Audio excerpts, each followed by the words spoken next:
Faced with her husband bringing his mistress into their home, she did not break down or cry, and she did not argue or fight. She simply packed her belongings calmly, still maintaining her elegance. Before leaving, she even helped the other woman zip up her dress. You look like a tramp. What am I saying? You are a tramp.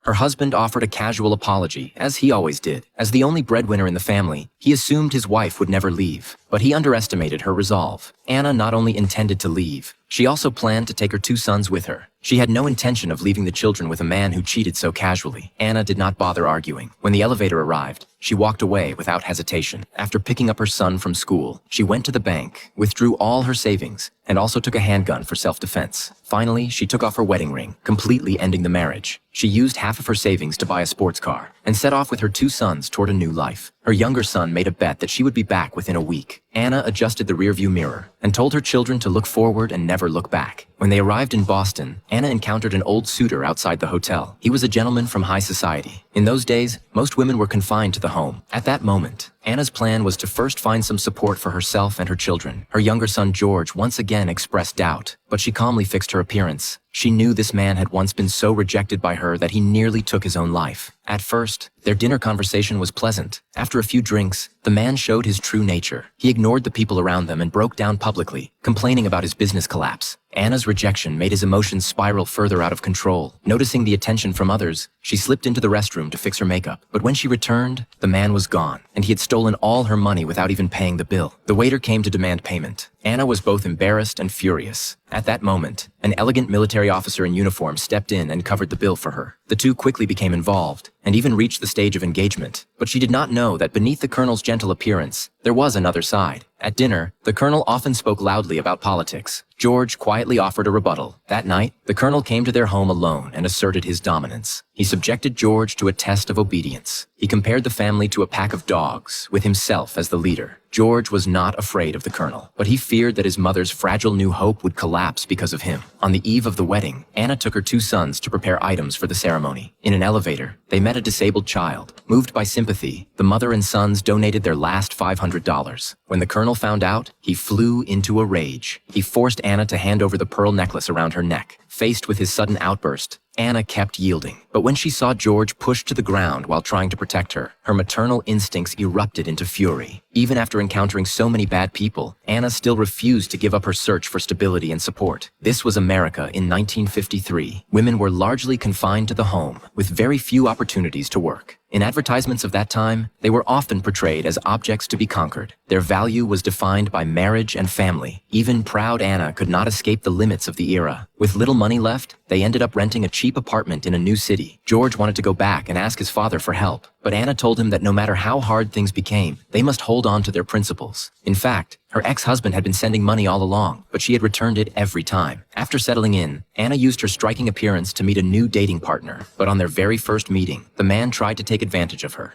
Stop! Just what the fuck do you think I asked you out for anyway? Conversation? You go. Get the hell out of here. Even after this humiliation, Anna refused to blame herself. No matter how difficult life became, she still believed she deserved respect. Later, she reconnected with a wealthy former boyfriend. He invited her to a formal evening ball. Anna gladly accepted, but after waiting at the venue for a long time, she saw him mocking her with another woman, calling her old and faded. Anna sat alone at the bar drinking. She noticed a man next to her smiling. Not wanting to look lonely, she struck up a conversation for the first time. But after a short exchange, the man revealed he was a detective. He had been observing her for a while and suspected her of illegal activity. He showed his badge. Anna's smile disappeared instantly. After being taken to custody, she remembered George mentioning earlier that her ex-husband was performing in the city. She had no choice but to call him and ask for bail. But on the other end of the line, she only heard him speaking with another woman. No one answered her call. And so, Anna spent the night locked in a cell with 2 strangers. One had been abandoned by her family, the other worn down by society. 3 women trapped in hardship had their lives briefly intersect in that night.